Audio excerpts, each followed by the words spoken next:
नमस्कार, मैं हूं अंजलि इसराल और एक बार फिर से हाजिर हूं बस इसी दुआ के साथ कि फिट रहे इंडिया। आज का एपिसोड हम लेकर आ रहे हैं दिल्ली के ओजोन जिम से। सबसे पहले एक नजर डाल लेते हैं कि आज के एपिसोड में क्या है खास। क्या थकान हो रही है आप पर हावी? ये हो सकता है क्रोनिक फटीग सिंड्रोम। कैसे दूर करें थकान और बढ़ाएं अपने एनर्जी लेवल्स। साथ ही हिप्स और थाइस के लिए वर्कआउट। क्या आपको सुबह से लेकर शाम तक थकान महसूस होती है? जब सोने जाते हैं तब थके हुए होते हैं, जब उठते हैं तब थके हुए होते हैं और सारा दिन थके हुए होते हैं। अगर ऐसा है तो ये कोई आम थकान नहीं है, बल्कि आपको कोई बीमारी भी हो सकती है।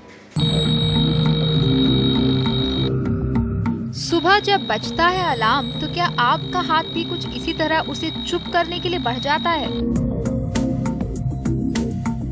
और क्या बार बार बज रहा अलार्म भी आपको बिस्तर से बाहर नहीं निकाल पाता? सुबह उठकर भी ऐसा लगता है जैसे अभी तो नींद पूरी ही नहीं हुई और ना ही थकान मिटी है। थकान होना कोई बड़ी बात नहीं, लेकिन अगर ये थकान सारा दिन आपके साथ रहती है, आपको दिन भर के रोजमर्रा के काम करने में भी मुश्किल पैदा करती है, तो फिर हो सकता है कि आपको क्रोनिक फटीग सिंड्रोम यानी CFS हो। CFS के मरीज की थकान आम थकान से अलग होती है। ये थकावट होती है क्रोनिक यानी कोई चीज जो लंबे दौरान तक चलती रहे। तो 6 महीने से ज्यादा तक इनको थकावट चलती रहती है। इन लोगों में क्या होता है, वो गहरी नींद का जो पैटर्न है वो डिस्टर्ब होता रहता है। उसको कहते हैं अल्फा डेल्टा वेव पैटर्न। उसके वजह से जब ये उठते हैं तो ये फ्रेश नहीं होते हैं। दूसरी चीज़ें, सिर्फ थकावट नहीं होती, थकावट के साथ इनको जॉइंट में पेन्स हो सकता है, मसल पेन्स हो सकता है। मोस्ट कॉमनली इनको मेमोरी लॉस हो जाता है, कई बार शॉर्ट टर्म मेमोरी लॉस ये लोग कंप्लेन करते हैं। कंसंट्रेशन करने में प्रॉब्लम हो जाती है इन लोगों को।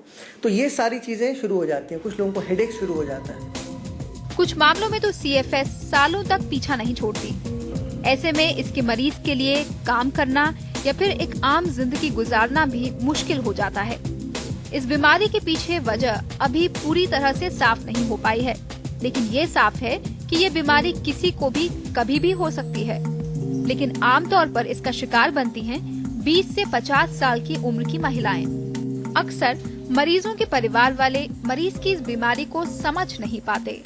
इनिशियली क्या होता है, परिवार वालों को लगता है कि कुछ नहीं है, पेशेंट का वहम है, या ये काम नहीं करना चाहते या कंप्लेन कर रहे हैं। लेकिन उनको ये समझाना ज़रूरी है कि ये सफ़र कर रहे हैं, ये एक बीमारी है जिसका इलाज है और फिज़िकल रिहैबिलिटेशन और दवाइयाँ भी अवेलेबल हैं इसके लिए। तो फैमिली मेम्बर्स को सपोर्ट करना बहुत ज़रूरी है, क्योंकि पेशेंट्स के अंदर एक तरह की फ्रस्ट्रेशन हो जाती है, क्योंकि उन्हें लगता है उन्हें कोई समझ नहीं रहा। Tuba.com